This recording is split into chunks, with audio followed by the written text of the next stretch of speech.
Check out shares of restaurant chain Sweetgreen soaring today, up almost 24% after reporting its first quarterly results since it went public back in November. The company beating on revenues gave a strong outlook for sales in 2022.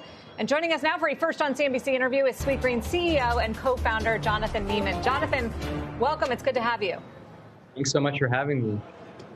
So you come out of the gate here with a bang in terms of comp store sales, which were up more than 30%, despite some of the challenges we saw this quarter with Omicron and inflation. What's driving the gains for you right now? First of all, I just want to take a moment. Well, thank you for having me. And just want to take a moment to thank our team members. The past 2 years with the COVID pandemic have brought unprecedented challenges to the whole restaurant industry. And I'd say the results you saw in the fourth quarter are a real testament to the team. And beyond that, I think a lot of the work we've done strategically around positioning the brand around recovery, things around the digital innovation that we've done and meeting customers wherever they are, both on our pickup channel, our outpost channel, and our native delivery, as well as I think it speaks to the on-trend nature of what we're doing at Sweetgreen and really making healthy food more accessible and trying to build the McDonald's of our generation. So a lot of macro forces at play here to position us for a really nice acceleration coming out of the pandemic.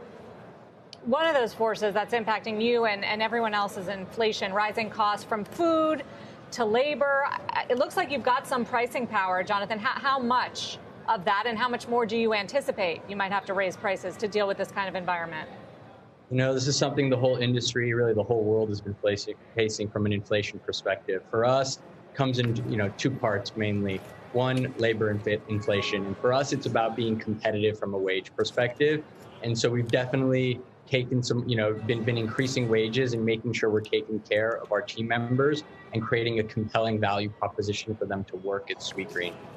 In addition, we're also seeing some inflation from a food cost perspective, a commodity perspective. Luckily, I think Sweetgreen is insulated from some of this because we do not serve beef in our plant-forward menu. We really are. We have some insulation, but we're not totally immune, especially as it relates to fuel costs and freight and shipping. So again, the local and seasonal and regional nature of our food, some protection, but not totally. Having said all that, the brand does have some pricing power, but we're really conscious and trying to be very judicious about how we use it. Sweetgreen, we want it to be accessible and something that you can eat often and make part of your lifestyle. So while we know we have some pricing power and we've seen that, we're trying to be very careful in how we use it to make sure that we maintain the accessibility of Sweetgreen over time.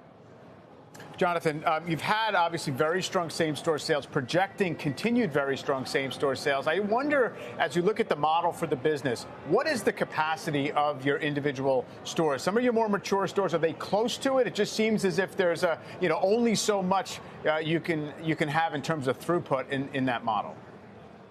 Great question. One of the things that I think differentiates Sweetgreen is how we've built out our fleet from day one, really anticipating the digital nature of our business. We've built our stores to be omni-channel in nature.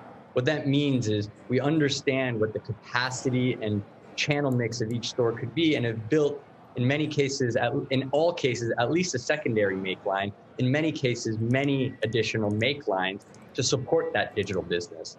That means we're really well prepared and just well positioned as that digital revenue grows. And so all to say, a lot of capacity. Beyond that, the company is also focused on increasing sales throughout different day parts. For us, we see a huge opportunity around dinner and heartier foods. And so throughout the year and in the coming years, you'll see us to continue to lean and kind of test heartier food options, similar to what you've seen with our plates and our hot honey chicken plate, which has been a huge hit.